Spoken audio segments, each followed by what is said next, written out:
Jabatan Kesihatan Negeri Johor menyiasat dakwaan kecuaian perubatan membabitkan seorang doktor di Klinik Kesihatan Pekan Nanas yang didakwa menyebabkan rahim seorang wanita bocor serta usus dan appendix pecah semasa prosedur pemasangan alat pencegah kehamilan dalam rahim atau IUCD.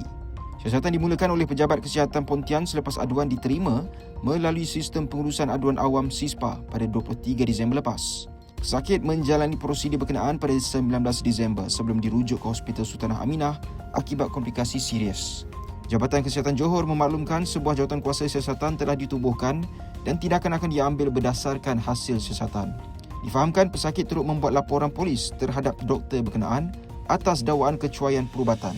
Punca kebanyakan penyakit adalah pengaliran darah yang tidak lancar seperti sakit kepala, sakit badan, lesu, penat, tangan dan kaki rasa kebas, sesak nafas dan banyak lagi. Kalau kita biarkan, dia boleh menyebabkan penyakit-penyakit darah tinggi, kencing manis, serangan jantung dan banyak lagi. Tasli Dancen melancarkan pengaliran darah. Ia dihasilkan dengan cara moden dan berkualiti. Tasli, teman kesihatan anda.